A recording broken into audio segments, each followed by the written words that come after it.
Emma always believed her life was normal. Not exciting.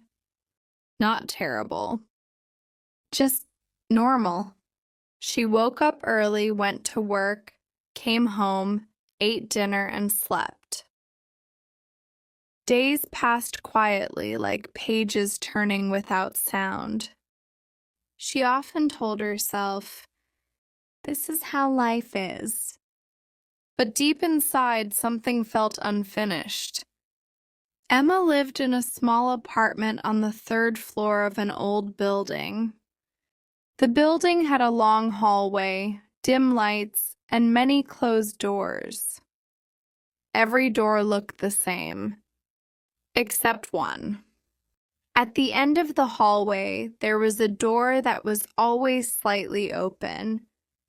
Emma noticed it on her first day there. She never saw anyone enter or leave that apartment. Never heard music.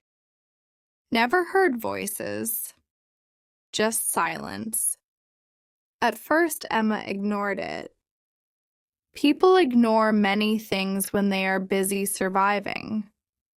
But over time, curiosity grew quietly inside her. Every night when she walked past that door, she slowed down. She looked inside. The apartment looked empty. No furniture, no lights, no movement. And yet, the door was never locked. One evening, after a long and exhausting day, Emma stopped completely. She stood in front of the door. Her heart beat faster. She thought, "This is stupid." She almost walked away. Almost. But then she remembered how many times she had walked away from things in her life. Opportunities, questions, dreams. So she pushed the door open. The apartment was not empty. It was full of light, warm light. The walls were covered with photographs. Not random photos. Photos of Emma at different ages, laughing, crying, standing in places she had never visited. Her hands shook. "This isn't possible," she whispered. She walked inside. The door closed softly behind her. The first photo showed Emma as a child. She was smiling, holding a paintbrush. Emma remembered that day. She loved painting. She stopped when someone told her it was not practical. She moved on. The next photo showed Emma as a teenager, standing on a stage. She remembered that too. She wanted to speak in public. She was afraid. She stayed silent. Photo after photo showed moments that never happened.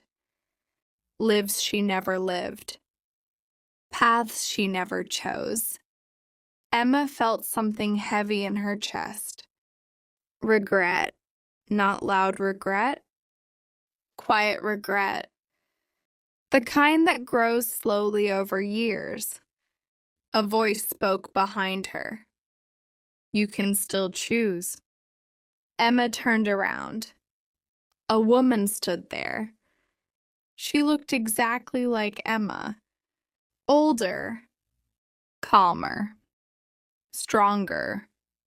"Who are you?" Emma asked. "I am you," the woman said. The version that didn't walk away. Emma wanted to run, but her feet didn't move. "What is this place?" she asked. The woman smiled gently. "This is the room of possibilities." Emma laughed nervously. "That sounds unreal." "So does your life," the woman replied softly. They walked together through the room. The woman explained. Every door you didn't open, every risk you didn't take, they end up here. Emma felt tears in her eyes. Is it too late? She asked. The woman stopped walking. She looked directly at Emma. It's only too late when the door is locked.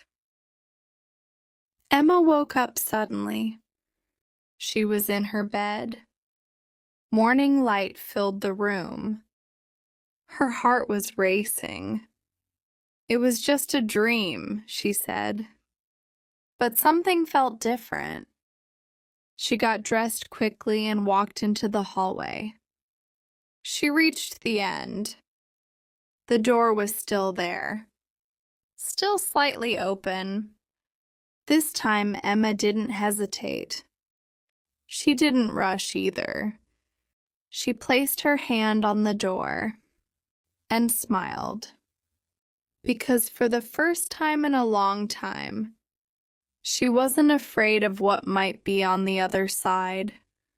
An end of story. This story is about fear, about choice, and about the doors we pretend not to see. For learning English, don't rush this story. Listen slowly. Read it again. Let the language stay with you.